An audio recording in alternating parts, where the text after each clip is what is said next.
La 1:10. Es momento de estar informados. Ya inicia Conexión Veracruz, cubriendo la entidad veracruzana de norte a sur. Estamos en Conexión Veracruz, todas las voces. Iniciamos.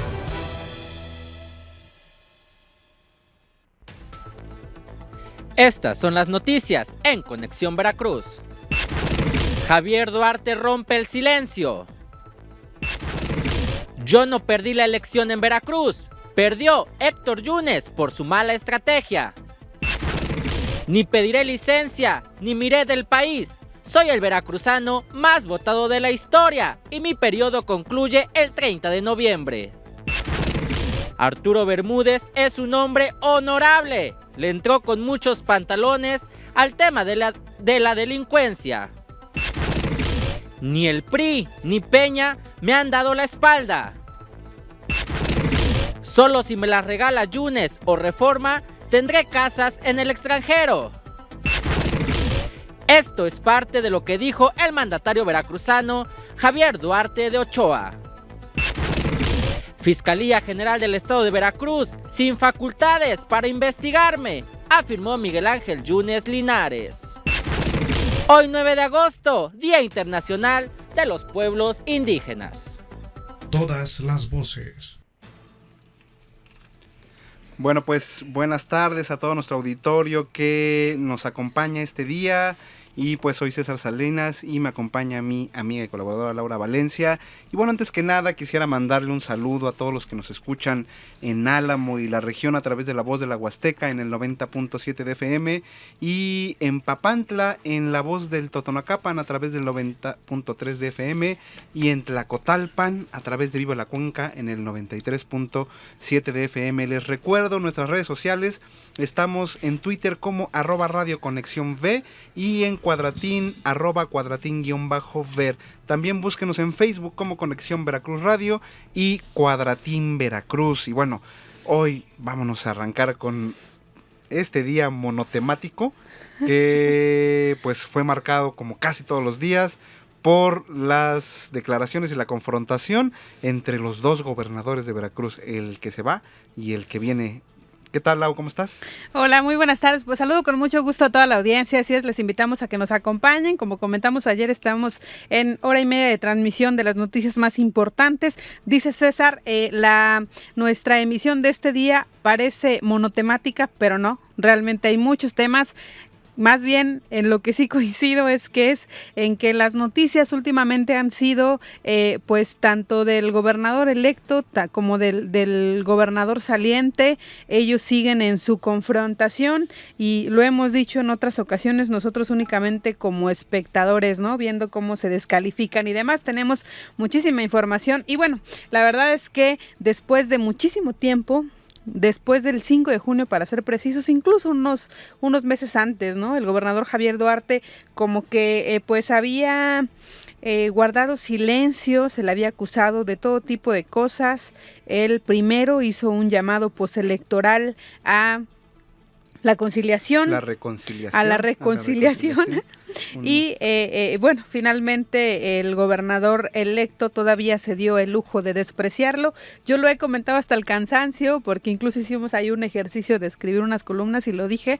Creo que no se esperaba esta revancha política. Creo que él pensó, en el caso de Miguel, que el 5 de junio había derrotado a Javier Duarte y, oh sorpresa, ¿no? Está dando la batalla en un escenario que también, quisiera decirlo, es poco alentador para nosotros los veracruzanos, que además hay miles y miles que quieren escuchar otro tipo de cosas que la pelea entre Javier Duarte y Miguel Ángel Yunes y sus denuncias por enriquecimiento ilícito de uno y otro. Y lo cierto, hace rato lo comentábamos, César, es que en el escenario nacional hay como que un ambiente en el que pues los dos son corruptos, ¿no? El que sale y el que llega. Sí, y pues lo importante de la entrevista que hoy vamos a comentar y le vamos a dedicar pues buena parte de este primer bloque, y porque lo amerita y porque es noticia, es pues a este gobernador Javier Duarte, al gobernador Javier Duarte Ochoa,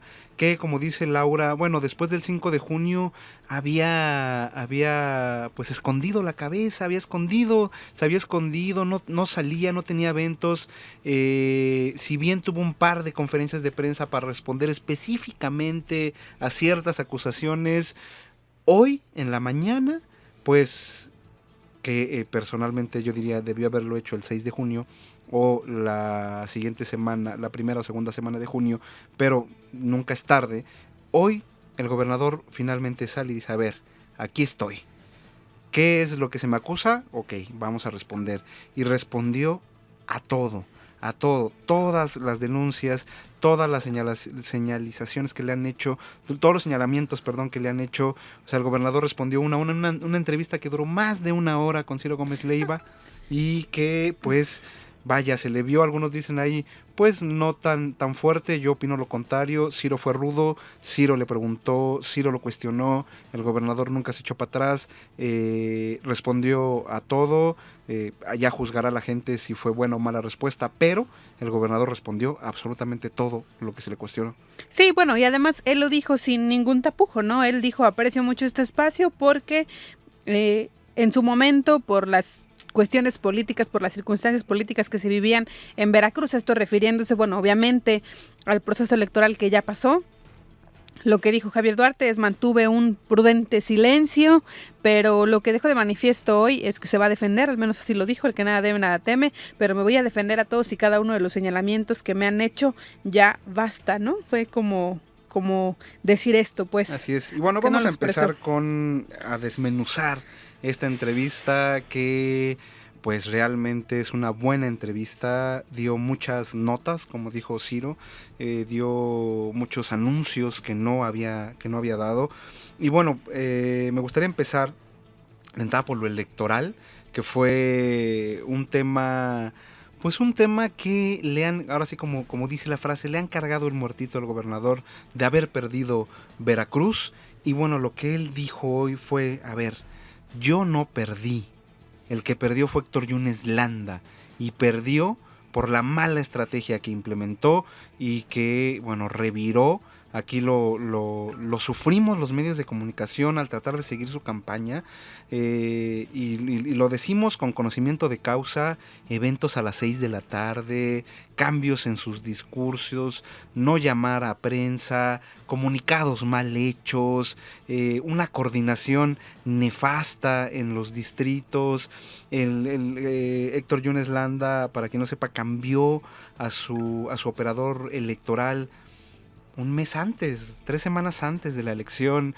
En fin, lo que dice el gobernador es, a ver... No, y además quitaron toda la estructura, digo, también, perdón, pero también para nadie es un secreto que pues todos los candidatos tienen una estructura que obviamente pertenece a los gobiernos en el poder. En este caso, la estructura que había era una estructura duartista, es cierto, porque Duarte finalmente fue un candidato del PRI, es un gobernador priista. Entonces, cuando llega Héctor Yunes en este afán de querer desligarse y desmarcarse de todo lo que olía a Javier Duarte, cambió, incluso les arrebató la estructura, y también la estructura del partido fue la que no funcionó en esta contienda electoral. Y es ¿no? lo que dice el gobernador. Sí, el PRI necesita una autoevaluación, pero no solo de sus gobernantes, desde los candidatos, pasando por las dirigencias municipales, las dirigencias estatales e incluso la dirigencia nacional, pasando por sus estatutos, pasando por sus reglas, pasando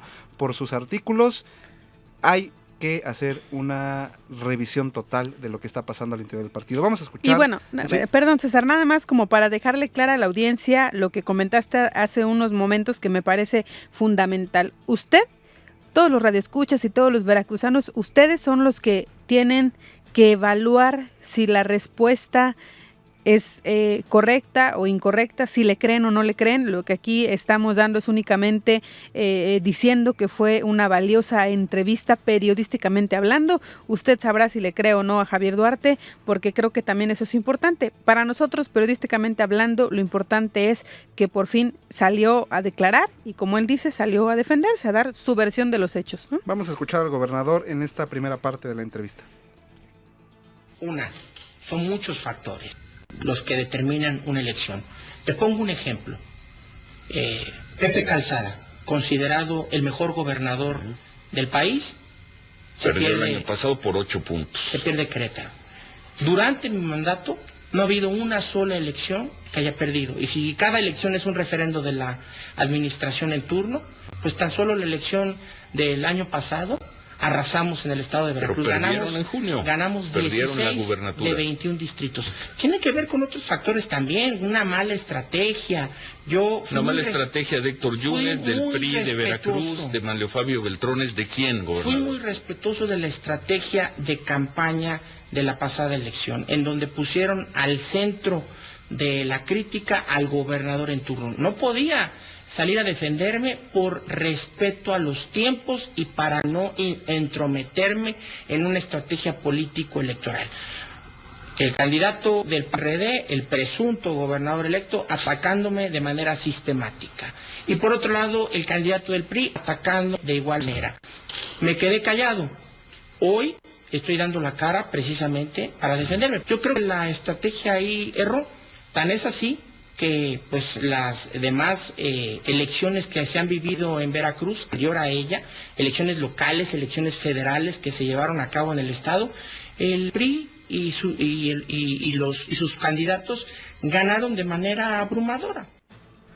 Bueno, ahí está el gobernador, por obvias razones no vamos a pasar la entrevista completa, es 1 hora de audio, pero añadió el gobernador respecto a este tema electoral, que hay muchas versiones de que el gobernador habría dado su apoyo a Morena, lo que explicó o habría explicado el crecimiento exponencial del partido durante la elección, y que se habló mucho de reuniones que habría tenido, por lo menos una, con Andrés Manuel López Obrador, el líder nacional de Morena, y varias con el candidato en Veracruz del Movimiento de Regeneración Nacional, Cuitláhuac García. Lo que dijo el gobernador es: con AMLO no me he reunido nunca, ni siquiera he hablado con él por teléfono, y a Cuitláhuac ni lo conozco. Así literalmente dijo el gobernador: a Cuitláhuac no lo conozco, con AMLO no me he reunido ni he hablado por teléfono.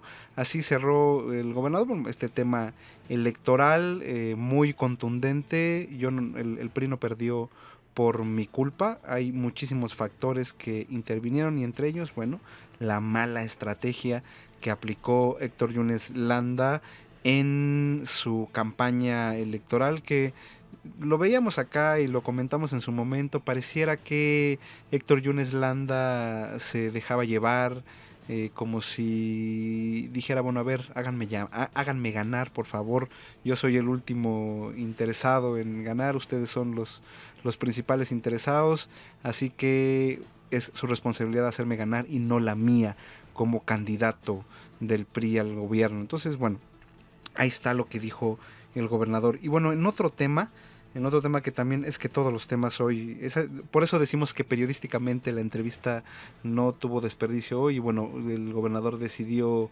hacerlo pues Hoy por Hoy, creo que es el medio nacional con más impacto después de Aristegui, Ciro Gómez Leiva, en Radio Fórmula en la mañana. Entonces ahí decidió... que por cierto va a estrenar programa, en otro tema, ¿verdad? Porque va a estrenar programa de televisión también, noticiero por televisión. Sí, y bueno, otro tema que tocó el gobernador, pues enfático, dijo: yo me voy hasta el 30 de noviembre, yo estaré en el gobierno hasta el 30 de noviembre, insistió, no pediré licencia, y añadió que es mentira que se vaya a ir del país. Él dijo: voy a quedarme en México, todavía no sé en qué voy a trabajar. Por ahí adelantó, dijo: ya tengo un par de ofertas de trabajo, pero por respeto a los tiempos no lo voy a decir, apenas estoy analizando. Lo que sí dijo es: no me voy, fui nombrado por 6 años y voy a terminar mi gobierno con toda la fortaleza, la atención y concentración que se merece mi cargo. Ahí está el gobernador, vamos a escucharlo en esta parte de la entrevista. Mi mandato concluye el 30 de noviembre de este año, fue por el mandato por el cual fui electo por más de 1.350.000 veracruzanos. Fui nombrado gobernador constitucional del estado por un periodo de 6 años que concluye el último minuto del día 30 de noviembre de este año. Así que voy a desempeñar mi encargo como lo he venido haciendo hasta este momento, con toda la fortaleza, con toda la atención, con todo el tiempo, con toda la atención, con toda la concentración, para poder lograr que Veracruz se fortalezca y pueda pasar por las difíciles situaciones y complejidades que un estado tan grande como es Veracruz firme hasta el 30 de noviembre. Bueno, pues ahí está lo que dijo el gobernador, parte interesante, como bien decía César. Además dijo algo que es cierto: tengo 3 hijos pequeños, de algo tengo que vivir, así que dice que está evaluando pues qué es lo que va a hacer a partir del 1 de diciembre. Lo cierto es que asegura no se va a ir del país, ni tampoco va a pedir licencia, se va a esperar el 30 de noviembre. Por cierto, ahí habló también de esta cuestión de la transición, en referencia a que Miguel Ángel pues ha dicho que no se le ha dado información. Lo que dijo Javier Duarte es que él no tenía ningún requerimiento personal por parte del gobernador electo y que pues iban a hacerlo de acuerdo a lo que marca la ley, que es a partir del 1 de noviembre empezar con esta etapa de entrega-recepción del gobierno de Veracruz. Además, otro tema interesante de lo que habló el gobernador es precisamente por estos señalamientos que ha hecho Miguel Ángel Yunes de que deja un estado quebrado. El gobernador dijo que no había solicitado deuda, que lo único que hizo fue reestructurar la deuda y que deja un estado manejable. Una deuda manejable. Sí, una deuda manejable. Incluso mencionó que solo 30% de las participaciones federales son los que están comprometidas. Sí, le dijo incluso le repitió, manejable para Yunes, y le dijo, bueno, sí, totalmente manejable, una deuda totalmente manejable, fue lo que la afirmación del gobernador. Y bueno, Lau se metió con entre todos los temas, bueno, con el tema de Bermúdez, ¿no? Su amigo, dice. Escuche usted lo que dijo en esta entrevista. Arturo me comentó, oye, yo tengo estas propiedades que he venido adquiriendo derivado de una serie de ingresos que he venido teniendo por parte de actividades que yo tengo al margen de mi función como servidor público. Cuando esto se da a la luz pública, él viene a mí y me solicita la renuncia y me dice, Javier, gobernador, somos amigos, aparte de haber sido mi colaborador. Permíteme separarme de mi cargo para poder aclarar esta situación, de tener el tiempo, la atención, de poder responder y poder defenderme. Le acepté la renuncia, le acepté la solicitud que me pidió, y yo estoy seguro que Arturo pues tendrá que el poder transparentar y demostrar la licitud de sus ingresos, precisamente en aras de la transparencia y en aras de que este tema no fuera un tema que tomaran como campaña permanente de corrupción, de un tema más de corrupción en Veracruz, fue que acepté la renuncia. Me solicitó mi secretario de Seguridad Pública, un hombre a quien le tengo confianza. Le tengo confianza, no meto las manos al fuego por nadie, que cada quien se defienda como lo va a hacer Arturo Bermúdez. Le tengo confianza que lo hice secretario de Seguridad Pública. Confío que es un hombre honorable, confío que es un hombre que ha venido trabajando con mucha fortaleza, que le ha entrado con muchos pantalones al tema de la seguridad pública, que se ha coordinado de manera excepcional con las Fuerzas Armadas, principalmente con el Sistema Nacional de Seguridad Pública, para bajar los índices de inseguridad en el estado de Veracruz. Bueno, pues vamos a hacer una pequeña pausa. No deje de sintonizarnos. Estamos de vuelta en Conexión Veracruz. Seguiremos hablando más de esta amplia entrevista que dio el todavía gobernador de Veracruz, Javier Duarte de Ochoa. Volvemos. Conexión Veracruz. Otra manera de entender las noticias. Es la 1:30.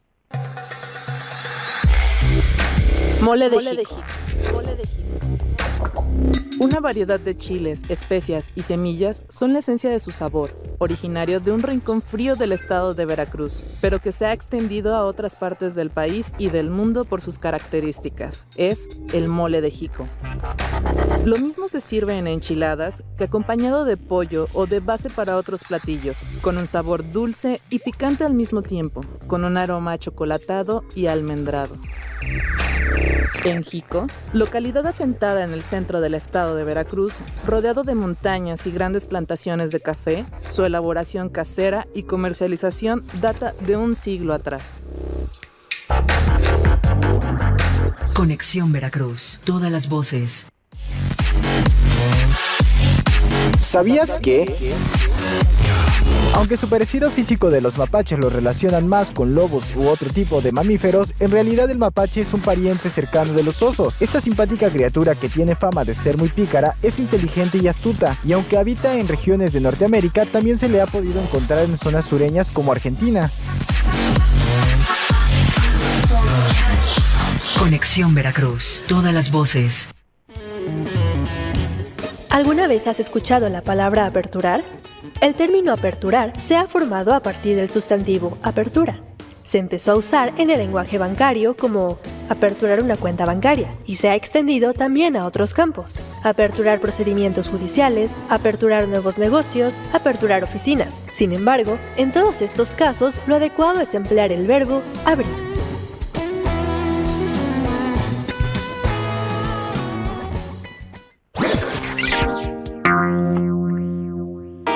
La Comisión Nacional de Derechos Humanos alertó que la violencia en las escuelas persiste y es más agresiva. En los últimos 7 años ha recibido 918 quejas por violencia en planteles educativos. Según un estudio de la Organización para Cooperación y el Desarrollo Económico, México es el país con más casos de bullying en la educación básica. En secundaria, el porcentaje de alumnos que ha robado o amenazado a sus compañeros es de 7.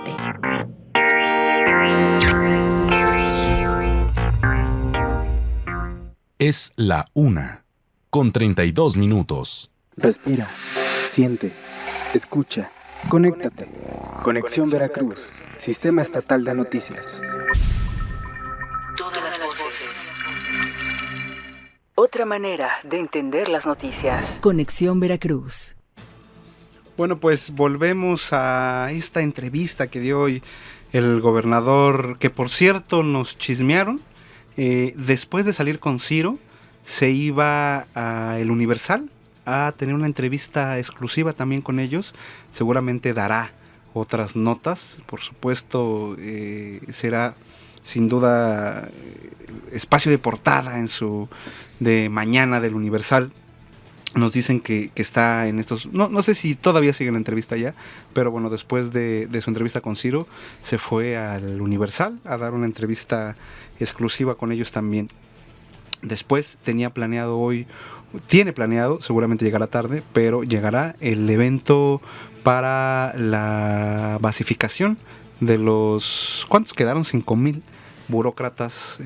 Esta iniciativa polémica que tanto fervor causó en el Congreso cuando se votó y que ha sido además de los temas recurrentes de denuncia por parte de Miguel Ángel Yunes. Pero bueno, vamos a seguir con esta entrevista. Finalmente tocó otro tema, un tema que ha sido pues ha sido un tema a nivel nacional, esta cuestión de las empresas fantasma, las 26 empresas fantasma que cobraron al gobierno de Veracruz por distintos servicios que nunca prestaron, por distintos insumos que nunca entregaron.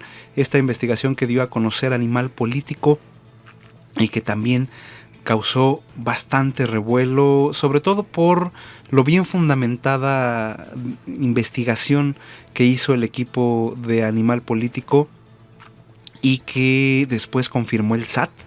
O sea, es estas investigaciones periodísticas que terminan poniendo a las autoridades a investigar. Y bueno, el SAT envió personal a Veracruz, estuvieron acá pues unas semanas investigando, tomando declaraciones, y finalmente el SAT determinó sí, hay estas empresas fantasma, sí tienen todo tipo de irregularidades, sí están registradas en domicilios fiscales que no son sus domicilios, sino domicilios de gente humilde, regularmente o más bien principalmente afiliadas al PRI y que reciben apoyos de distinta índole.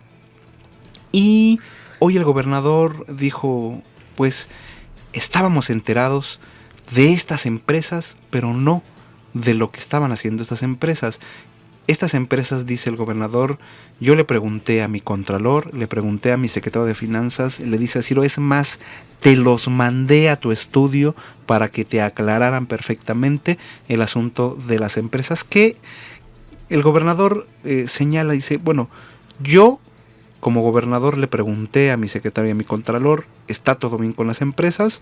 Ellos me respondieron, sí, entregaron todos los entregables, es decir, todos los requisitos que debe reunir una empresa para darse de alta en el padrón de proveedores de gobierno del Estado, para que le den un servicio al gobierno del Estado.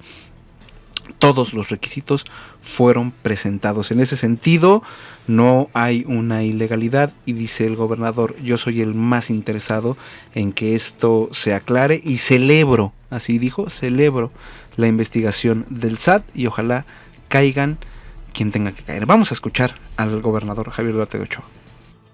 En ningún momento estoy encubriendo a nadie. Si existe responsabilidad alguna de algún funcionario público, pues tendrá que asumir las consecuencias. No sabías nada. Por supuesto que no. Estuvo el Contralor y el secretario de Finanzas estaban enterados de las empresas que participaron en los procesos de licitación, que entregaron toda la documentación que avalaba la licitud de la operación, entregaron entre muchas tantas el registro federal de causantes que tuvo que ser avalado por el sistema de administración tributaria y que en teoría entregaron todos los entregables para los que fueron contratados.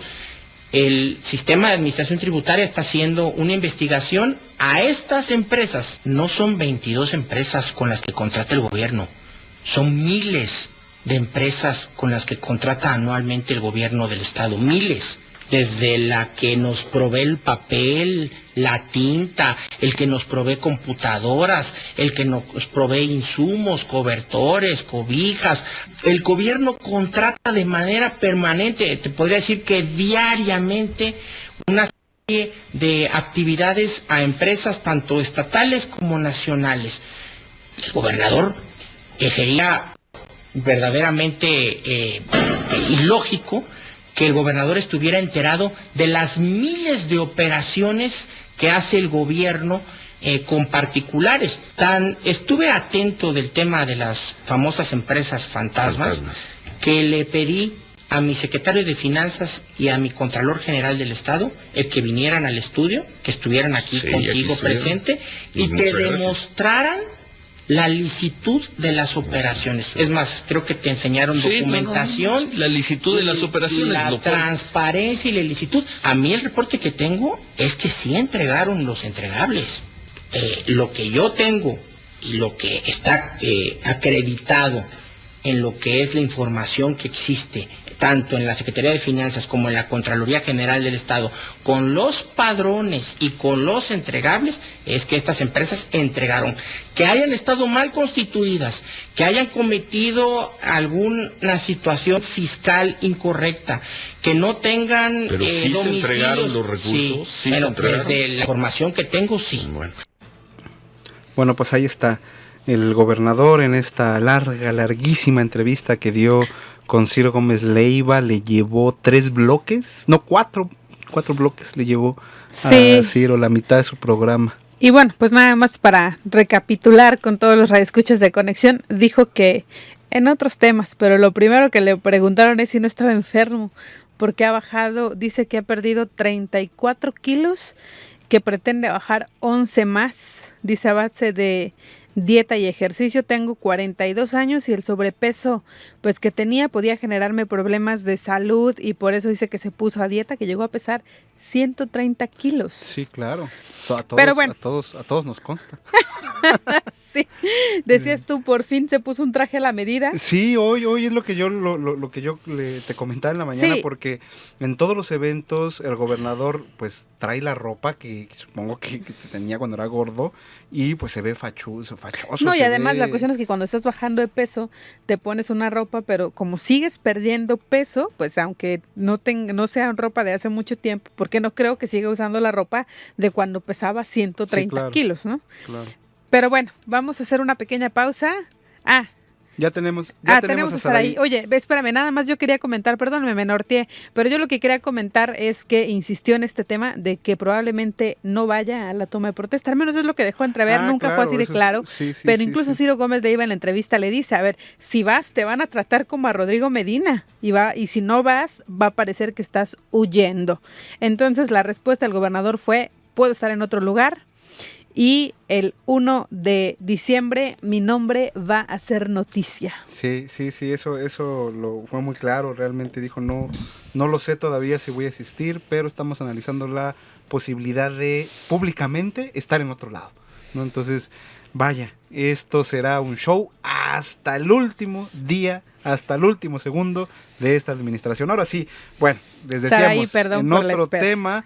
Hoy el gobernador electo de Veracruz, el presunto, dice Javier Duarte, el presunto gobernador electo, hasta que los tribunales no definan lo contrario, Miguel Ángel Yunes Linares, pues asistió hoy a la Fiscalía General del Estado, citado por pues la Fiscalía debido a esta demanda que interpuso el gobernador Javier Duarte en su contra por enriquecimiento ilícito, inexplicable y lavado de dinero por sus presuntas 26 propiedades que tiene con un valor, dice el gobernador, de más de 400 millones de pesos. Allá estuvo nuestra compañera Saraí Moreno, corresponsal de Cuadratín aquí en Jalapa, quien nos tiene toda la información. Saraí, buenas tardes, ¿cómo estás? Buenas tardes, César, buenas tardes, Laura, y también al auditorio de Conexión Veracruz. Pues muy bien, pues como lo comentabas, hoy el gobernador electo Miguel Ángel Yunes Linares pues acudió a la Fiscalía del Estado, pues eso derivado de la denuncia interpuesta por el mandatario estatal Javier Duarte de Ochoa, en donde Yunes Linares argumentó que no puede atribuírsele el delito de enriquecimiento ilícito para servidores públicos porque él no lo es desde hace 20 años.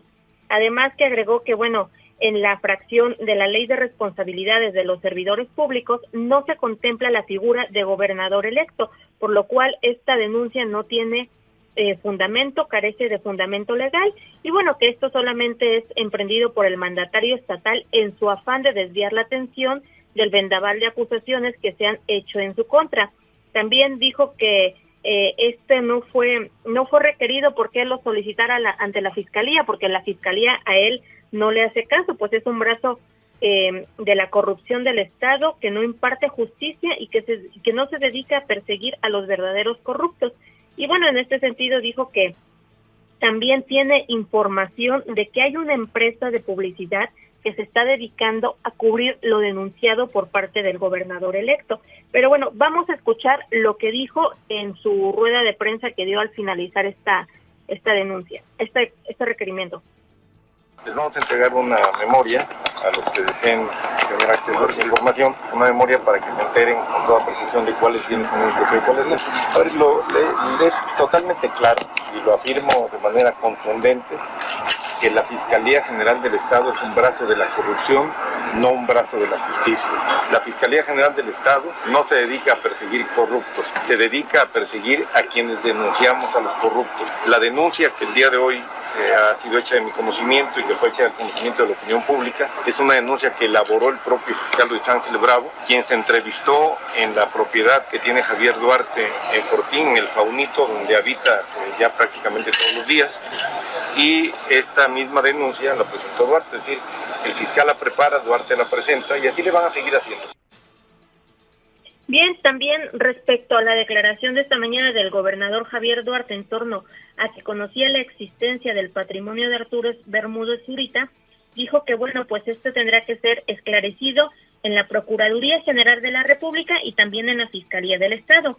También respecto a la denuncia presentada ante la PGR por el Sindicato de Trabajadores de la Educación, sección 32, dijo que también carece de fundamento, al tiempo que pues lamentó que el líder moral del CENTE, Juan Nicolás Callejas Arroyo, sea utilizado por la administración estatal para golpear a los adversarios políticos. En ese sentido, dijo que ya será a partir del 1 de diciembre cuando se haga cargo de él, aunque no dijo cómo. Y bueno, pues esto es lo que ocurrió hoy en la mañana en la Fiscalía del Estado con el gobernador electo.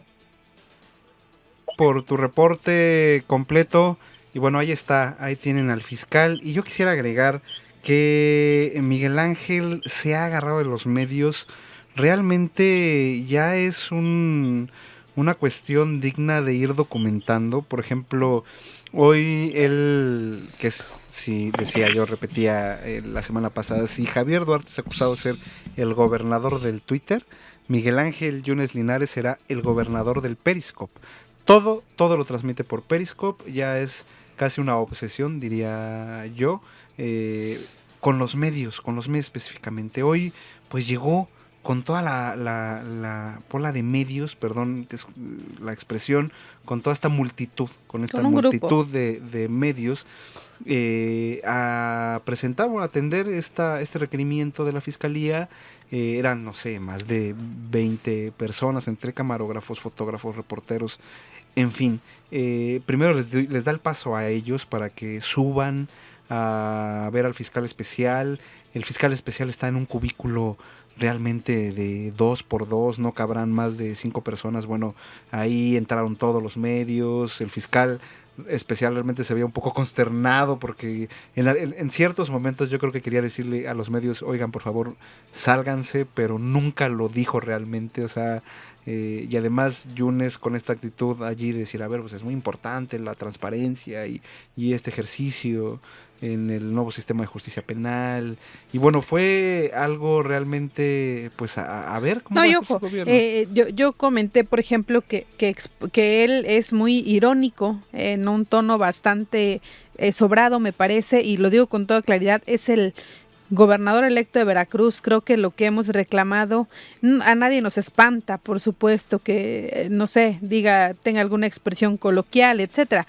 La cuestión es que, insisto, él es gobernador electo, me parece que tiene que dirigirse con muchísima prudencia, sobre todo a los medios de comunicación. Él es, a partir de este momento, una figura institucional y tiene que comportarse al nivel de eso, ¿no? Entonces, de repente, bromeando, un poco sobrado, él, lo que también tengo que decir es que un hombre no es nada improvisado. O sea, a Miguel Ángel también se le reconoce que es un hombre que se prepara. Llegó a enfrentar al fiscal especializado diciendo que primero, antes de cualquier cosa en su declaración, que quedara asentado que no le habían explicado el motivo por el cual lo habían citado a declarar. Entonces el fiscal especializado manda a traer el expediente y lo que le argumenta es que hay un oficio que le mandó al fiscal en donde le pide que le den fecha y hora. Entonces yo no sé si no se lo explicaron al fiscal, no sé si Miguel Ángel tiene razón, y digo no sé porque me declaro que no tengo conocimiento en la ley, pero bueno, la referencia que hizo Miguel Ángel es que en la ley de responsabilidades de servidores públicos no aparece el cargo de gobernador electo. Dice él, lo que yo le mandé a la fiscalía es un documento en el que dice que si la fiscalía tiene la facultad de llamarme a declarar, que lo haga, porque me están denunciando por enriquecimiento ilícito y lavado de dinero. Esos, para empezar, serían delitos del fuero federal, y además fue durante su gestión en la que él sirvió como servidor público federal. Por lo tanto, la fiscalía no tenía competencia, debió haber leído el documento y debió haber dicho, ok, al leer la denuncia, decir, no somos competentes para atender esta denuncia, y en todo caso turnarla a la instancia correspondiente. Entonces ahí como que llegó un poco a pelearse con el fiscal especializado, le dio una tesis de derecho. El fiscal especializado le dijo, yo lo único que le digo es que si usted está bien declarar, traiga un representante jurídico, traiga su defensa y de una vez, ¿no? Y el otro, pues en un plan bromeando, dice, pues no traigo abogado, a ver, y incluso señalaba a los compañeros de los medios de comunicación, y tú puedes, tú quieres representarme, ¿no? Sí. Entonces, bueno, insistimos, se queja del show, pero es parte del show, ¿no? Entonces, bueno, aquí seguimos nosotros como espectadores viendo este show Sí, que además ya es una guerra de declaraciones, ya pues a nivel nacional está esta percepción de que es un pleito ya entre gobernadores y más que entre gobernadores es un pleito de añejo. Recuerden que pues el gobernador compró este pleito, no era suyo, el pleito era con Fidel Herrera y pues el gobernador lo compró y estuvo 6 años, prácticamente 6 años en guerra con Miguel Ángel Yunes Linares. Vámonos rapidísimo a un corte y volvemos con más información. Conexión Veracruz. Otra manera de entender las noticias. Es la 1:50.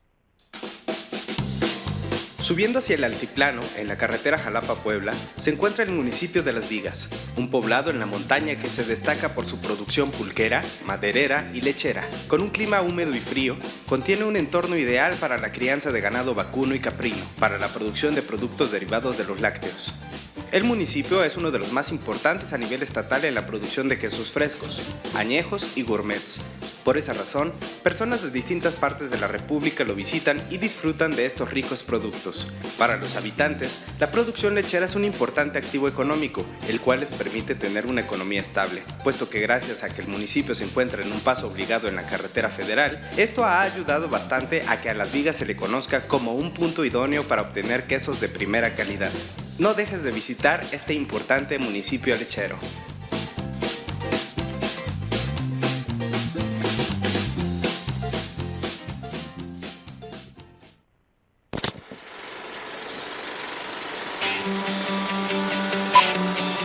Si lo tuyo es el cine, no te pierdas todos los jueves a las 6 de la tarde Cinefilia, un programa dedicado al análisis del séptimo arte, solo por Conexión Veracruz. Todas las voces.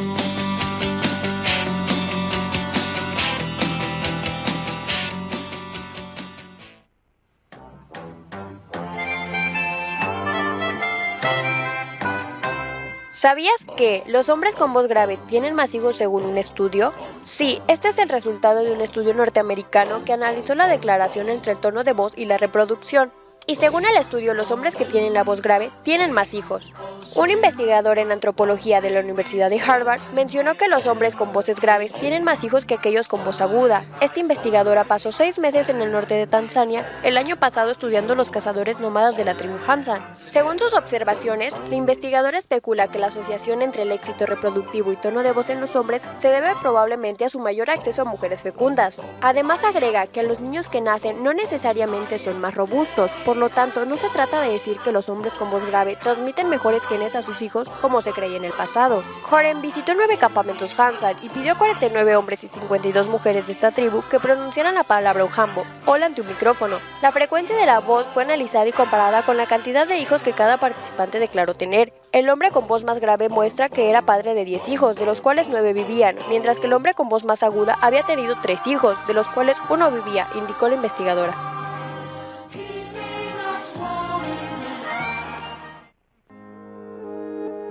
Hola amigos, ¿qué onda? Soy Ainhoa Cantalapiedra, la cantante española, y os envío a toda la gente que escucháis Conexión Veracruz un saludo y un beso enorme. Conexión Veracruz, todas las voces. Te busco en cada línea, en cada forma de pensar, te busco en otras vidas, siempre en cada despertar. Todos los martes y jueves, en punto de las 7 de la noche, escucha Conexión con tu Esencia, un programa que te mantiene en equilibrio.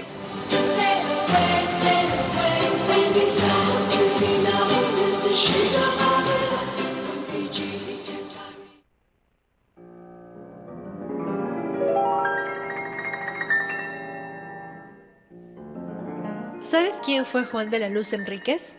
Fue un militar, político y masón mexicano nacido en la ciudad de Tlacotalpan, Veracruz. Se desempeñó como gobernador del estado durante 2 mandatos, de 1884 a 1892. Participó en la batalla del 5 de mayo luchando contra los franceses. Durante el mandato como gobernador del estado, se construyó el Parque Juárez y el Paseo de los Berros en Jalapa. En 1888 se inauguraron los talleres gráficos del estado y en junio de 1890 llegó a la ciudad la primera locomotora del ferrocarril Jalapa-Coatepec-Teocelo. El 30 de noviembre de 1886, Enríquez inauguró la Benemérita Escuela Normal Veracruzana, después de crear en Orizaba la Academia Normal. La creación de la Escuela Normal Veracruzana se debió al trabajo conjunto del gobernador y del educador suizo Enrique C. Rebsamen, siendo esta la primera escuela de su tipo en todo el país. El 17 de marzo de 1892, Enríquez falleció de un ataque al corazón. Tras su muerte, la legislatura lo declaró benemérito del Estado. El ayuntamiento de Jalapa solicitó a la legislatura que la ciudad llevara el nombre de Jalapa Enríquez. Escuelas, plazas, calles, colonias y comunidades llevan su nombre. Incluso una de las calles más importantes de la ciudad de Jalapa, antes llamada Calle Real, lleva su nombre.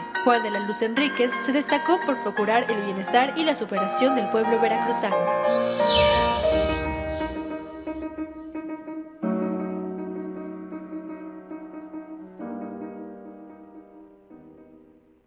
Es la 1:55. Respira, siente, escucha, conéctate. Conexión Veracruz, Sistema Estatal de Noticias. Todas las voces. Otra manera de entender las noticias. Conexión Veracruz. Bueno, pues estamos de vuelta con la información y fíjese que hoy es el Día Internacional de los Pueblos Indígenas y se ha preguntado cuántos son en México, cuántos son en Veracruz, dónde viven, cómo es su situación. Lo que sí queda claro, y ahorita en esta nota de Mariana Morales tendremos un poquito de luz, pero lo que queda claro es que los indígenas hoy por hoy son los pobres de los pobres en México. Vamos a escuchar esta nota de Mariana Morales. Los pueblos indígenas representan una gran diversidad, más de 5.000 grupos distintos en unos 90 países y hablan una abrumadora mayoría de las aproximadamente 7.000 lenguas del mundo. Están constituidos por 370 millones de personas aproximadamente, es decir, más del 5% de la población mundial, y sin embargo, se encuentran entre las poblaciones más desfavorecidas y vulnerables, representando el 15% de los más pobres.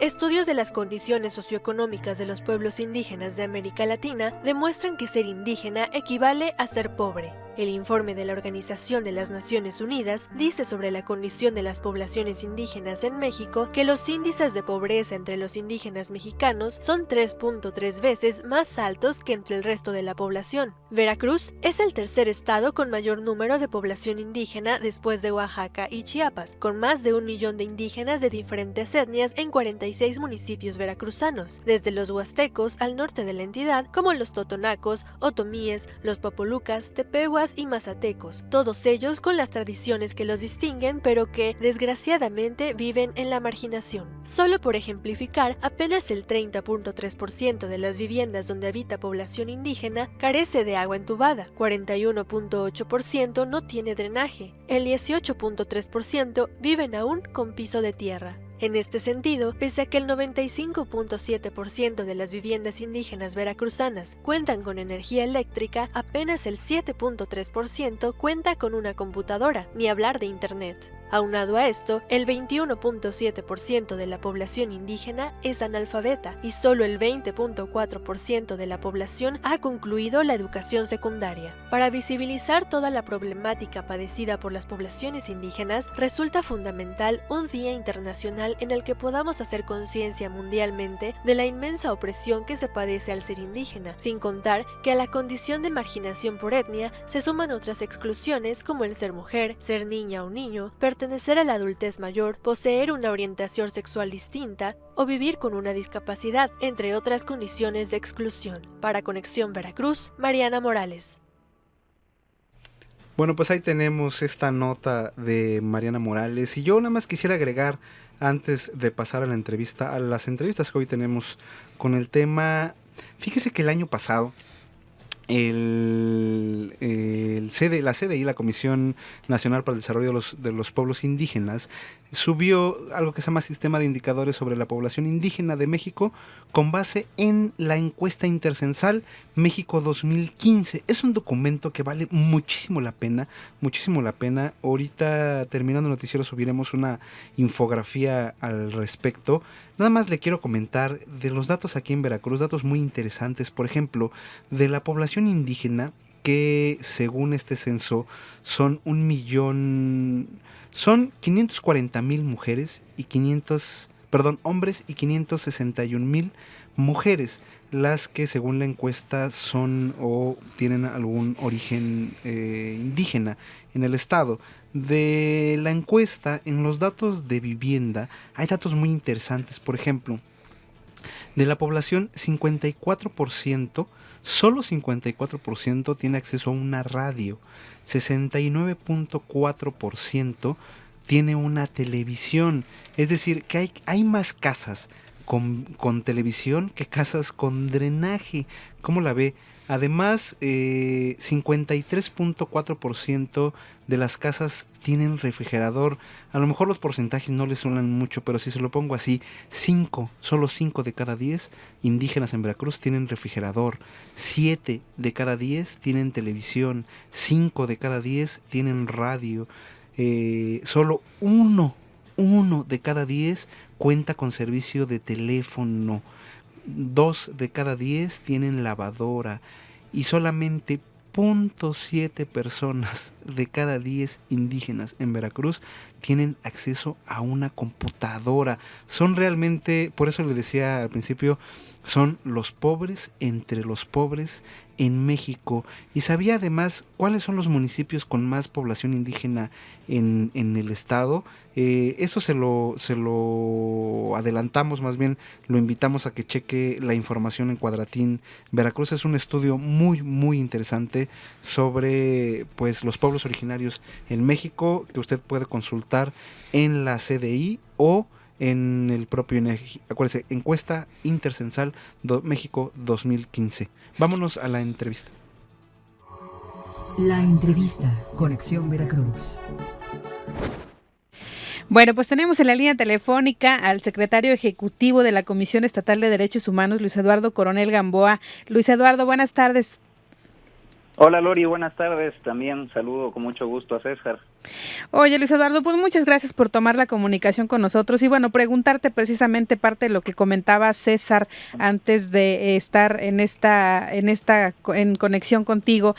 Hoy conmemoramos el Día Internacional de los Pueblos Indígenas y bueno, realmente César lo expresó muy bien, son los pobres entre los pobres. ¿Cuál es la circunstancia que viven nuestros indígenas aquí en el estado de Veracruz, Luis Eduardo?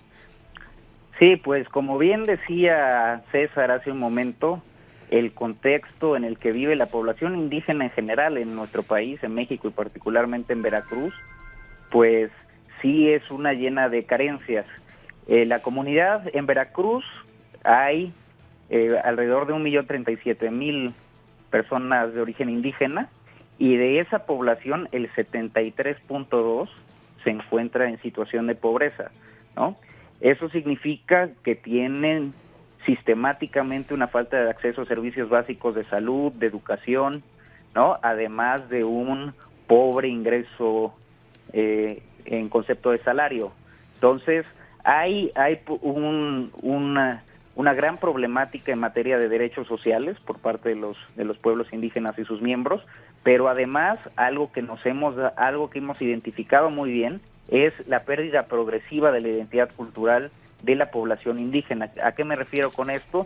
Que se están perdiendo lenguas indígenas, se están perdiendo costumbres, se están perdiendo instituciones, formas de organización y bueno, todo esto desde la Comisión Estatal de Derechos Humanos estamos preparando un informe temático sobre la situación de los pueblos indígenas en Veracruz. De hecho, ya visitamos 12 municipios de nuestra entidad, son Tecomatlán, Ilamatlán, Mecatlán, Filomeno Mata, Tehuipango, Soledad Atzompa, Mixtla del Tamirano, Astacinga, Mecayapan, Soteapan, Tatahuijapan y Pajapan, para tener insumos, además de datos estadísticos muy importantes como los que ustedes hacían referencia de los datos intercensales del 2015 o el censo poblacional del 2010, que nos dan una perspectiva muy clara de todos los retos que enfrenta la población indígena en nuestro estado.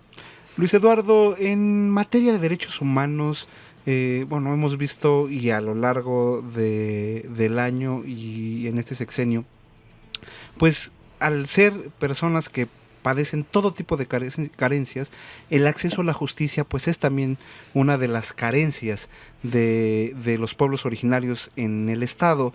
Como Comisión Estatal de Derechos Humanos, ¿cuántas recomendaciones emiten ustedes, o por lo menos la administración actual? Tenemos el caso de Ixhuatlancillo, que pues fue una recomendación que emitió la Comisión Estatal por este caso en Orizaba con pues, que les impedían vender allí en el centro. Pero además de que nos comentes cómo va este caso, ¿qué otros casos han tenido? ¿Cómo está en materia de derechos humanos los pueblos indígenas en Veracruz? Mira, te doy datos generales sobre la población indígena en esta administración, que encabeza la doctora Namiko Matsumoto. Este año hemos tenido 511 solicitudes de intervención, de esas 26 han sido quejas, 398 orientaciones, 81 gestiones, 4 antecedentes y 2 que están pendientes de calificación. De estas, ya como recomendaciones o como conciliaciones, se emitió una conciliación que tiene que ver con la materia indígena en contra del ayuntamiento de Santiago Xochiapan, ¿sí? Y el día de ayer salió otra recomendación en contra de un ayuntamiento también por violación a derechos humanos de una persona de origen indígena. Sobre el caso de Ixhuatlancillo, estos hechos que tienen que ver con un desalojo de personas que se manifestaban en el centro histórico de la ciudad de Orizaba, se encuentra en integración, se encuentra todavía abierto el proceso de investigación en busca de que tengamos todos los elementos para determinar lo conducente, ya sea una recomendación, una conciliación o el archivo. Luis, yo quería detenerme un poco en esto que comentaba César, el tema del acceso a la justicia como uno de los grandes pendientes que tenemos con nuestros indígenas. En Veracruz, ¿tienes pues algún dato o más bien cuál es la circunstancia a nivel general de este tema, el acceso a la justicia? ¿Hay garantías de que los indígenas, por ejemplo, tienen un acceso pleno a la justicia? Por ejemplo, desde los traductores, ¿no? Que no hay traductores en los juicios y que hay mucho indígena preso por precisamente que no hay traductores que les garanticen un acceso pleno a una defensa. Sí, y bueno, evidentemente el derecho a contar con un intérprete o traductor es importantísimo, pero además también resulta imprescindible que los que imparten justicia y también las autoridades encargadas de la procuración de la misma tengan también una perspectiva de la materia indígena, ¿no? No puedes juzgar de la misma manera a una persona que tiene una cosmovisión occidental como todos nosotros que una persona que tiene distinta concepción del mundo, otras instituciones, otras formas de organización. Pero el tema específico de los intérpretes es muy complicado y más aún en un estado como Veracruz, en el que se hablan 68 diferentes lenguas indígenas, ¿no? Entonces, eso dificulta que en todas las agencias del Ministerio Público, o por lo menos en las que hay una mayor densidad poblacional de origen indígena, se encuentre en todo momento pues una persona que les posibilite la interpretación a su idioma, ¿no? Porque sí resulta a veces dramático ver cómo personas, tanto víctimas como personas que son presuntos responsables, pues que no logran transmitir su versión de los hechos o aportar todos los elementos, y no se da solamente en el ámbito de la Procuración de Justicia. Ahorita que hemos estado integrando este informe temático que va a emitir la Comisión en el mes de diciembre, por ejemplo, cuando llega una persona de origen indígena a las instituciones de salud, hay veces que no puede comunicarse con la persona que lo tiene que diagnosticar y dar un remedio, un paliativo a lo que está padeciendo. Entonces, también en los hospitales, por lo menos en los que hay una población mayormente indígena, tendrían que contar también con intérpretes o traductores, porque después eso dificulta muchísimo que se garantice efectivamente el derecho a la salud. Vaya, tan sencillo y tan complejo como eso, que a veces no pueden ni decir ahora sí que cuál es su mal para que les den el remedio, Luis. Y bueno. Sí, exactamente así lo es. Y bueno, por último, estaba leyendo el mensaje del secretario general de la ONU en el que habla pues de que los pueblos indígenas sufren sistemáticamente la estigmatización de su identidad y la falta de respeto a sus culturas, en particular, dice, en los libros de texto y en otros materiales educativos. Es cierto, ¿no? Partimos desde ahí, desde el tema educativo, pero Luis, ¿qué hacemos ahora en esta parte?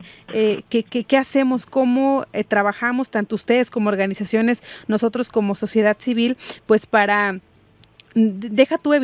poder disminuir este alto grado de marginación que sufren nuestros indígenas? Sí, indudablemente, como sociedades tenemos una deuda histórica con los pueblos indígenas. Nosotros no alcanzamos a entenderlos hasta muy recientemente. Las políticas públicas ya se dirigen más a la integración, porque antes la política general era asimilar al otro, ¿no? El Instituto Nacional Indigenista, por ejemplo, de lo que se trataba era de asimilar al indio, ¿no? O sea, había esa visión de que ellos eran los otros y que estaban mal, y que eran los que estaban fuera de la identidad nacional, ¿no?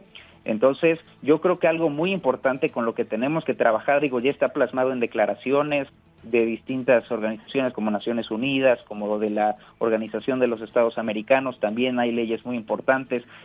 Hay una ley en Veracruz, la Ley de Culturas y Derechos Indígenas, que es muy progresista, que está muy completa, pero lo importante es que se plasme en acciones que provoque cambios en nosotros como sociedad, y creo que cada uno de nosotros tenemos que trabajar en la tolerancia y en darle valor a la diferencia, ¿no? A exaltar nuestras raíces, a exaltar estas culturas y verdaderamente apreciar toda la riqueza y toda la historia y todo lo que podemos aprender de una visión tan distinta de la nuestra, pero que viven con nosotros, que tenemos un patrimonio común que es nuestro país, en este caso que es nuestro estado Veracruz, y trabajar juntos. Yo creo que lo más importante que tenemos que lograr es que las personas indígenas puedan conservar sus instituciones, su idioma y sus tradiciones, y simultáneamente tengan condiciones dignas para vivir, ¿no? Porque muchas veces se enfrentan a la disyuntiva de o conservar sus instituciones, sus tradiciones, su idioma, o salir de sus comunidades, occidentalizarse, pero entonces sí tener acceso a educación o a trabajos mejor remunerados. Yo creo que debemos trabajar muy fuerte en posibilitar que las comunidades puedan tener autosuficiencia y puedan tener acceso a cosas tan básicas como es drenaje, como es luz, como es agua, como son, los servicios básicos, ¿no? En materia de educación, en materia de salud. Claro, lo que acabas de decir creo que es fundamental, garantizarles que vivan de manera digna. Pues escuchó usted al secretario ejecutivo de la Comisión Estatal de Derechos Humanos, Luis Eduardo Coronel Gamboa. Luis, te agradezco muchísimo tu tiempo. Muy buenas tardes. No, Lori y César, muchísimas gracias por invitarme. Estoy a sus órdenes. Gracias. Ahí está el secretario ejecutivo. Yo, antes de irnos a una rápida pausa para seguir con el tema, yo quisiera comentar, es muy interesante y además hay que esperar con mucha expectativa este diagnóstico que va a realizar la Comisión Estatal de Derechos Humanos. Realmente Laura y yo conocemos personalmente el trabajo que ha hecho, que hace más bien ahorita la doctora Namiko, pero antes de integrarse a la Comisión Estatal de Derechos Humanos como una derechohumanista, como ella se define, igual Luis Eduardo, personas bastante capaces, que a mí me consta el trabajo que han hecho. Y no dudo que este diagnóstico realmente sea una radiografía, o intente ser realmente una radiografía de cómo está la situación de nuestros indígenas en Veracruz, porque Veracruz es un estado con una riqueza cultural derivada de sus pueblos originarios realmente increíble, y una cosmovisión que uno debería adoptar. Yo le platico en 2 minutos. Yo estuve como maestro rural en Pajapan, es una comunidad indígena, una comunidad nahua, y allá la gente realmente piensa distinto sobre el dinero, sobre la ciudad, sobre es parte sobre de lo todo, que ¿no? dijo ahorita Luis Eduardo, ¿no? De repente vale mucho la pena pues considerar, tomar en cuenta toda esta gente que tiene una visión completamente diferente a la nuestra. Y bueno, nada más yo quería comentar también, como tú bien lo dijiste, conocemos a la doctora Namiko Matsumoto, a Luis Eduardo, y bueno, yo quería nada más aumentar a tu expresión que la doctora fue la que elaboró el Plan Estatal de Derechos Humanos, un plan que no sabemos en qué tema va, Sí, que lo presentó el gobernador preguntar. Javier Duarte de Ochoa.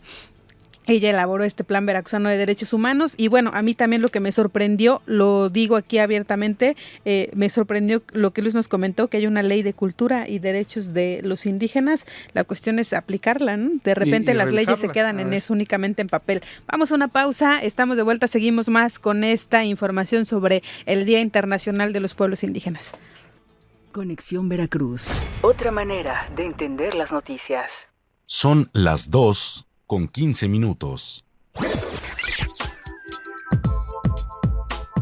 El Alzheimer es una enfermedad cerebral que causa problemas con la memoria, la forma de pensar y el carácter o la manera de comportarse. El Alzheimer es la forma más común de la demencia. Demencia es un término general para describir la pérdida de memoria y de otras habilidades intelectuales, y es tan severa que interfiere con la vida cotidiana del individuo. El Alzheimer empeora al pasar el tiempo y es fatal. Aunque existen muchos síntomas, la mayoría de las personas experimentan pérdida de memoria severa que afecta las actividades diarias y la habilidad de gozar pasatiempos que la persona disfrutaba anteriormente. Otros síntomas son confusión, desorientación en lugares conocidos, colocación de objetos fuera del lugar y problemas en el habla y o la escritura.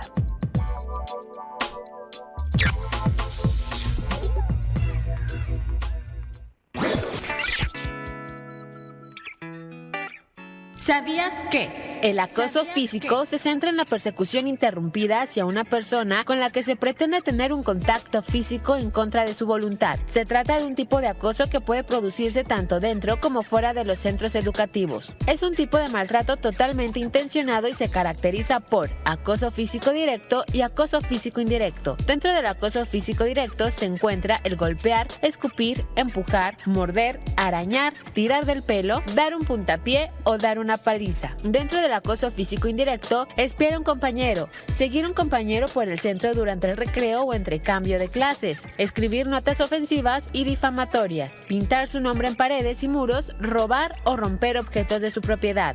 Se trata, en definitiva, de hacer la vida imposible a un compañero a través de lo que se denomina el hostigamiento, es decir, atosigar a un compañero para obtener la máxima información de él para usarla posteriormente en su contra.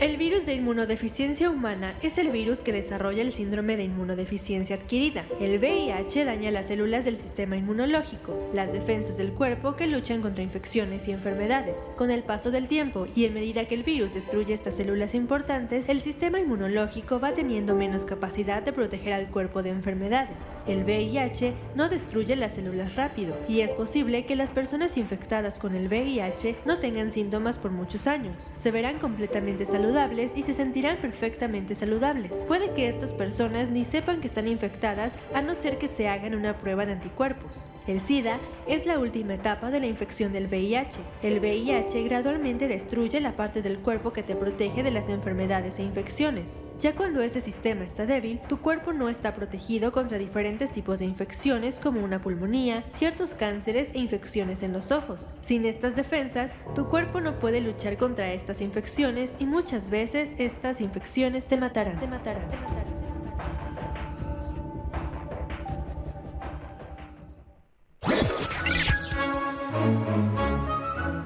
La ciudad y puerto de Veracruz es nombrada 4 veces heroica por haber sido escenario de 4 de los acontecimientos más importantes en la defensa de la soberanía nacional, en los que la población luchó heroicamente contra invasores extranjeros. El 18 de noviembre de 1825, con la rendición de las últimas fuerzas españolas guarnecidas en la fortaleza de San Juan de Ulúa. El 27 de noviembre de 1838, por el bombardeo de las fuerzas francesas durante la Guerra de los Pasteles. El 22 de marzo de 1847, por el bombardeo de las fuerzas estadounidenses en la Guerra de la Intervención estadounidense, y el 21 y 22 de abril de 1914 por la defensa durante el desembarco de las tropas estadounidenses.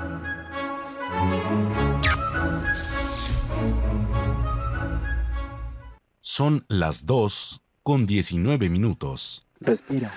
Siente, escucha, conéctate. Conexión Veracruz, Sistema Estatal de Noticias.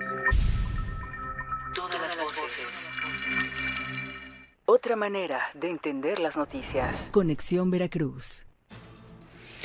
Bueno, pues ya estamos de vuelta en Conexión Veracruz. Antes de irnos a la pausa, en el bloque anterior estábamos hablando de que pues este 9 de agosto se conmemora el Día Internacional de los Pueblos Indígenas y bueno, es importante el tema porque hace rato tuve oportunidad de platicar con la delegada estatal precisamente de pueblos indígenas de la Dirección de Pueblos Indígenas. Ella es Iraíz Morales y bueno, pues estábamos hablando justo de, como ya lo comentó también Luis Eduardo Coronel, de los pendientes que tenemos todavía con nuestros pueblos originarios. A mí realmente me queda mucho de esta plática que tuvimos con Iraíz y que usted va a escuchar en unos segundos más. Ella dice, además de todo lo que ellos representan culturalmente para nuestra sociedad, es todo su conocimiento en trabajo, ¿no? Por ejemplo, ellos son los que saben perfectamente del campo, de tierras, de todo lo que tiene que ver con la agricultura y demás. Pero bueno, le invito a que escuche usted esta breve entrevista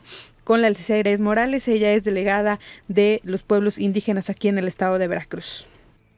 Bueno, a ver, te comento. Efectivamente hay un rezago social que estamos de manera coordinada trabajando los 3 órdenes de gobierno.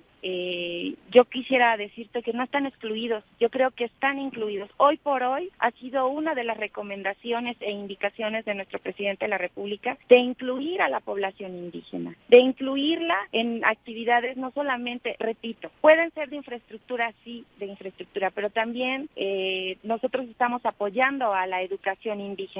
Hoy en el estado de Veracruz estamos atendiendo a más de 4,697 niños que son atendidos en las casas del niño indígena 5 días a la semana. Ellos llegan los domingos, se les está dando de desayunar, de comer, de cenar, ahí duermen, son atendidos estos niños y ellos están fortaleciendo a sus hogares. Yo creo que ese es un ejemplo de que no hay tal exclusión. Hoy por hoy estamos trabajando, repito, de manera coordinada los 3 órganos de gobierno y estamos trabajando las instancias federales de manera coordinada, las instancias estatales y las instancias municipales. Ok, delegada Iraíz, pues le aprecio muchísimo esta breve entrevista, estos minutos que nos concedió usted. Sabemos que va precisamente para la conmemoración que hará junto con el presidente Enrique Peña Nieto a toda esta comunidad muy apreciada en nuestro país. Le agradezco mucho el tiempo y me quedo con esta frase que usted nos dijo en esta parte final: los indígenas en Veracruz no están excluidos, están incluidos en la población, y le agradezco muchísimo su tiempo, delegada. Muy buenas tardes. Al contrario, Laura, te quiero decir que estamos aquí bien representados por hermanos indígenas que vienen de diversas partes del estado y que precisamente hoy una niña indígena de la comunidad Tecomate de Chicontepec será quien va a recibir a nuestro presidente de la República. Ella es Lluvia Viviana, que está aquí muy contenta de poder recibir y de poderles explicar en qué consiste la atención que hoy se les da. Yo te agradezco mucho y desde aquí un abrazo muy fuerte a todos nuestros hermanos indígenas del estado de Veracruz. Muchas gracias, Iraíz Morales. Muy buenas tardes. Bueno, pues ya escuchó esta entrevista que la hicimos tempranito porque hoy junto con el presidente Enrique Peña Nieto iban a conmemorar el Día Internacional de los Pueblos Indígenas en el Centro Ceremonial Mazahua, allá en la Ciudad de México. Seguimos pendientes sobre todo de esta información que ella nos adelantó, que es una niña de Chicontepec, una niña indígena a la que iba a recibir al presidente Enrique Peña Nieto. Ella fue Iraíz Morales, ahorita incluso estaban en la ceremonia, se iban justo a la sierra, no iban a tener señal, por esa razón la entrevistamos hoy por la mañana. Ella es la delegada de la Comisión Nacional para el Desarrollo de los Pueblos Indígenas aquí en el estado de Veracruz.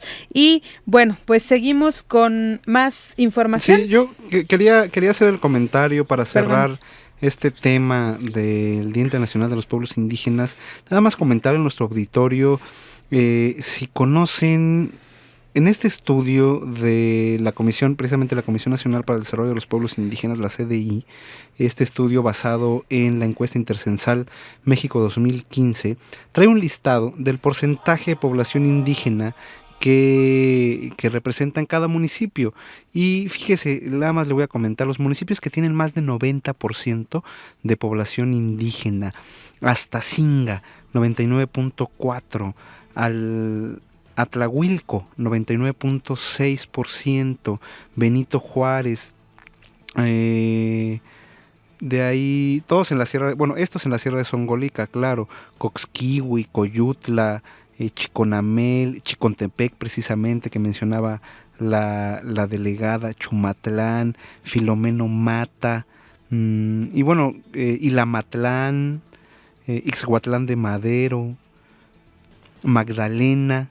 La mayoría de la población indígena se encuentra en la sierra, allá en la Huasteca, en la sierra de Zongolica, pero también acá en el sur, Pajapan, Tatahuicapan, que por cierto tienen este conflicto añejísimo de Yuribia, la presa Yuribia que le surte de agua a Coatzacoalcos, es precisamente por un conflicto indígena a los pobladores indígenas de allá de Tatahuicapan, que es la etnia popoluca, única en Veracruz, un idioma bellísimo. Bueno, pues a ellos les permitieron obras y cada año se manifiestan, toman la presa, cortan el servicio del agua porque ellos reclaman precisamente que no les han cumplido sus obras. Otros municipios, Mecatlán, Mecayapan, Soledad Atzompa, que por cierto hoy dijo Miguel Ángel Yunes que su cumpleaños lo iba a celebrar en este municipio, en Soledad Atzompa, que ya había pactado allá con los habitantes celebrar su cumpleaños, que está, no sé si esté cerca de Soledad Doblado, pero Soledad Atzompa tiene un 98.74% de población indígena, ¿no?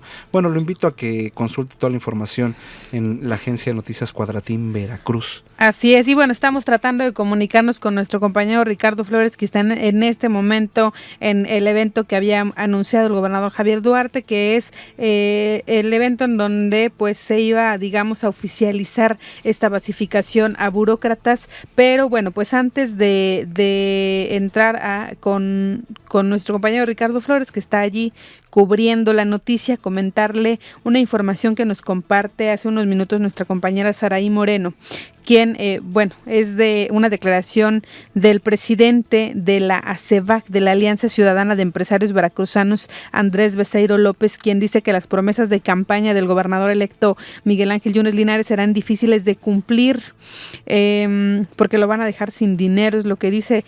Dice, no quisiera estar en los pantalones de él, o sea, del gobernador electo. Creo que va a ser muy difícil que él pueda apoyarse en la gente. Existen muchas cosas que se pueden hacer, pero no en 2 años, sino en más tiempo, que es parte de lo que hemos comentado aquí. Se les olvidó que era un gobierno de 2 años, ¿no? Además dice que Miguel Ángel, pues va a querer quedar en la historia como uno de los mejores gobernadores de Veracruz. Sin embargo, pues al criterio de este líder empresarial, dice que duda que eso se vaya a poder concretar. Es uno de los gobernadores que va a tener más problemas, sobre todo porque inicia una etapa con un nuevo partido y que él mismo tendrá muchos problemas económicos. Cuando llegue no va a tener para pagar las quincenas de diciembre. Ese es mi temor, lo cual es cierto, ¿no? O sea, llega con este compromiso de pagar además las quincenas en la primer quincena de diciembre, en los primeros 15 días de su gobierno, pagar aguinaldos. Eso te iba a decir, déjate las quincenas, el aguinaldo, o sea, sí, es un gobierno complicado para Miguel Ángel Yunes el que viene. Son 2 años nada más. Creo que fue un error vender tanta promesa para un gobierno que se va a dedicar a atender las elecciones alcaldes en 2017. Y a posicionar a sus hijos. Pero no le va a dar tiempo para otra cosa.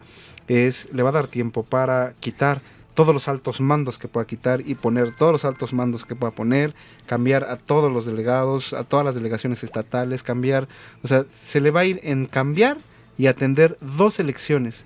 Tiene la del 2017 alcaldes, que empieza ya el proceso electoral finales de 2017, y la del 2018, que es a la de gobernador, ¿no? Entonces, prácticamente su gobierno se la va a pasar en elecciones, ¿no?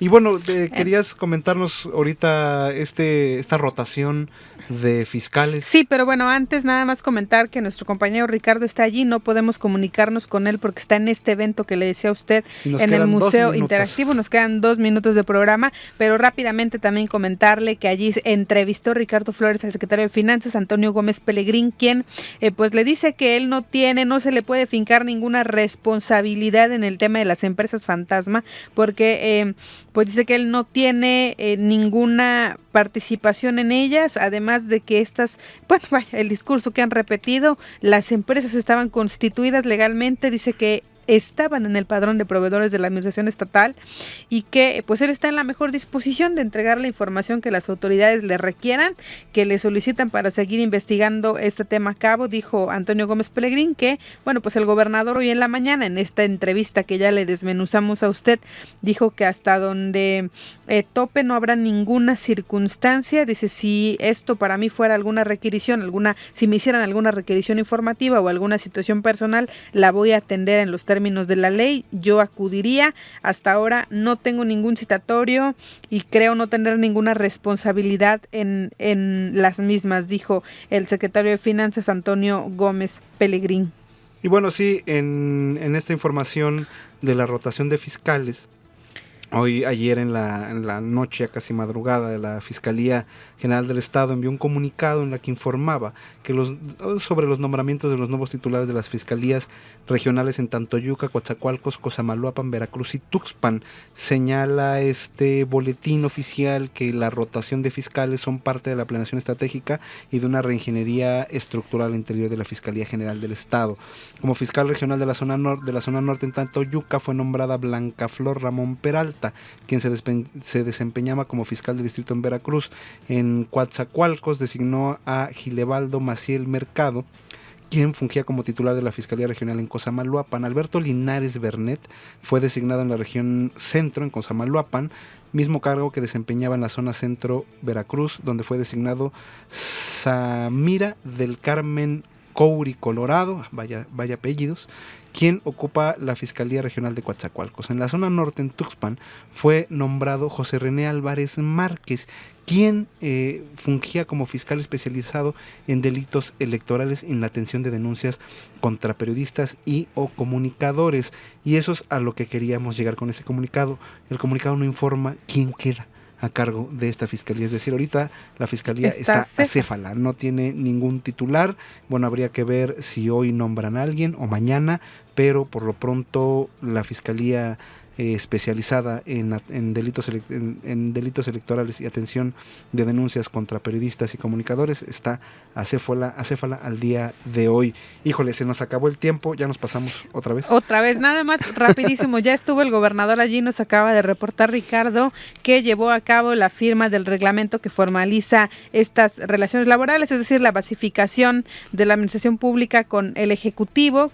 Esto es luego de la reforma a la Ley de Servicio Civil y Servicio Público de Carrera, que fue esta famosa basificación que aprobaron los diputados. El gobernador allí dijo que quienes tienen como meta la discordia, la división y la mentira, dice, ellos dan como respuesta, o sea, su gobierno, el empleo para miles de familias veracruzanas. Esto fue parte de lo que dijo el gobernador en este evento en el que basificó. Todavía no tenemos el dato de cuántas fueron las bases que entregó, pero bueno, ahí está en este evento. Ahora sí, ya nos vamos.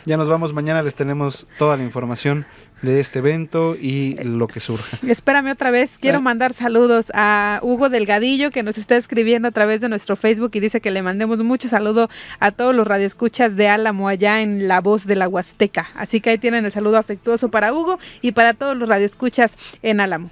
Buen provecho, amigos, nos vemos el día de mañana. Por hoy estás informado. Gracias por habernos acompañado en Conexión Veracruz. Otra manera de entender las noticias. Te esperamos en la siguiente emisión. Síguenos vía internet, conexiónveracruz.com.